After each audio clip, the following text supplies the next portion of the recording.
online, ano yung magandang approach sa kanila. So, na-mention ko kanina yung Kapampangan culture, right? So, what if yung plug yung tawag namin sa 30 seconds na commercial. So, meron tayong plug about, for example, yung INC, anniversary nila. Paano mo gagawin yun na local yun? So, yun yung gagawin mo.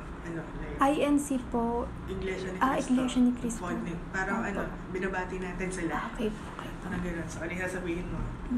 So, alam mo yung gagawin mo, right? Pwede ka magtingin ng mga existing kung how they approach it. Pero paano mo gagawin local yun na si LTV na Kapampangan yun? So, ano yung approach mo? Like, sa design, I don't know. So, alam mo yung script, diba? Yung format. Yung video, audio, diba? Opo. Sige, bibigyan din kita ng yung sinusundan namin kasi yung video na dito. Yung audio na doon.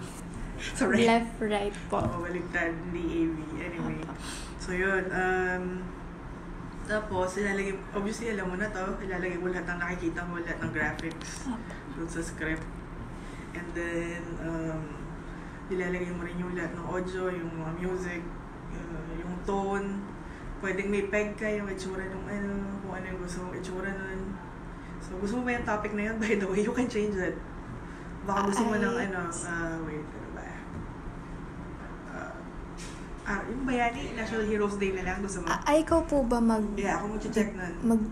Tsaka magbibigay po ng topic ko po. Hindi, pwede ka rin magbigay. I can change it. Po. Kung medyo limiting yung baka mas maging ka pa. Sige, you do the National Heroes Day na. Sige po. NC. Parang mahirap yun. Sige po. Kasi yun yung recent like this July na yun So like, may isip ko lang. So yun yung tawag namin dun sa plugs na yun, Red Letter Days, so yung mga ganun. So, paano mo gagawin Kapampangan yun, local? So, ano yung approach mo? So, alam mo kung para saan yung National Heroes Day, diba? Opo. Sige, para saan? Pwede mo i-research. So, it's really about yung heroes ng 1898, no? So, dapat hindi mo mawala yun. Okay po. Pero anong kinalaman ng Pampanga dun sa sa independence heroes? So, kailangan mahanap yun. Okay. So, pag research ka, syempre. Yes Ayun. po. So, you have a day. Can you do it? Kaya mo? Within this day po. Ay, hindi. Tomorrow mo sa 5 p.m. Yung deadline. 5 p.m. Okay po. Ayun, sige. You have plenty of time, right? So, yung dalawang version mo, pwede dun sa mga pwede sa mga young people, yung online, yung may version ka na pang SOCMED. So, para sa'yo, ilang seconds yung kaya nila? 30 seconder po.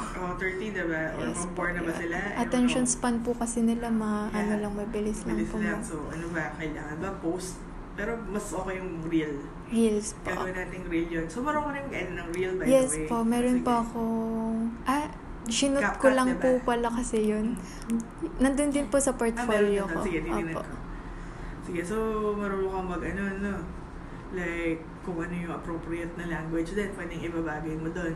So Gen Z and sino yung nandun? Siguro yung mga millennials din. Millennials, mga 40 years old na yun They're like in between Yes so po. They're also not on TV, watching TV, but dami na rin po kasi nagre-reels. Yeah, so they're all into it. Tapos yung TV, para sa mature, meron talaga nanonood ng TV, matatanda. So, sa kanila, paano kakausapin yung mga yun. Pero dapat may matututunan sila. Malalaman nila yung advocacy natin para sa Kapampangan culture and history, heritage, which is you're into it, right? Si Ride with Joy. Yes. So yun, ano pa ba? So yun, yung language, pwedeng Tagalog, doesn't have to be Kapampangan naman. So, kailangan yung I'm already telling you how to make it. Yung design, dapat medyo, parang mafe-feel dapat. From CLDB to, Kapampangan to, parang gano'n.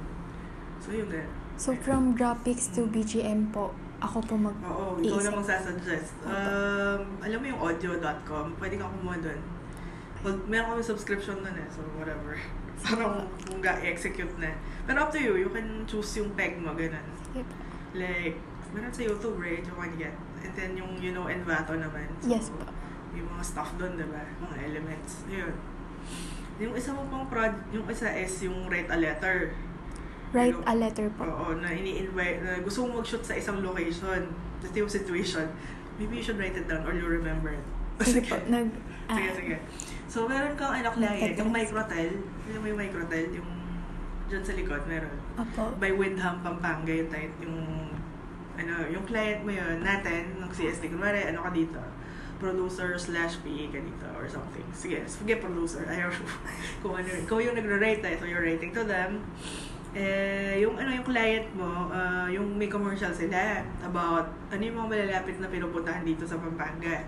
So, isa yung San Guillermo Church doon. So, kailangan mo mag-shoot sa San Guillermo Church ng isang eksena na ilalagay mo doon sa commercial. But we're not gonna pay them. So, how do you make it sound like it's a good idea for them to let us shoot there? Ayun. So, imbentoin mo na lang yung time, etc. So, yun na. Ayun. So, yun lang, yung tatlong yun. Excited po ako dun sa writing a letter. Ay, kaya. Kasi kailangan mo sila kumbinsihin. Lagi po kasi yung ganun. Kasi, I can't pay you. Student lang po kasi ako before. So, ganun pa rin dito. We can't pay them. Wala kami budget for that. Tsaka, like, may relationship na rin kami with them. Like, we cover their events, etc. Ganun. So, ikaw na yan. Up to you. How do you, paano ipapackage yun? Napapayag sila. Ayun. So, you just invent the time, ganun, yung details ng commercial, like, pero although I already told you na parang part of the charm ng Microtel dun sa, is pinopromote niya yung mga malalapit na mga interesting places to see here. So, isa yun sa mga i-feature. Like, siguro like 3 seconds lang yun actually. Wait, 3 seconds. Siguro 5. Pipitik lang po talaga. Pero kailangan pa rin mag-setup, etc. Like, you know how it is, right? Isang oras pa rin yun. Or more, I don't know. Ayun. So, ganun ko kwento mo dun. So, yun yung gagawin mo. And then, bibigay ko sa'yo yung email ko. Okay, Copy mo na lang since wala kang paper. Sige po, ma'am. Wait. I'm gonna write it here. Actually, may card ako. Wait. I'm gonna get it. I'm gonna give you one. Thank you, ma'am. Sige, ipakalo mo na tubig, ha? You're Okay fine. lang po. Okay lang po, ma'am. Thank you po.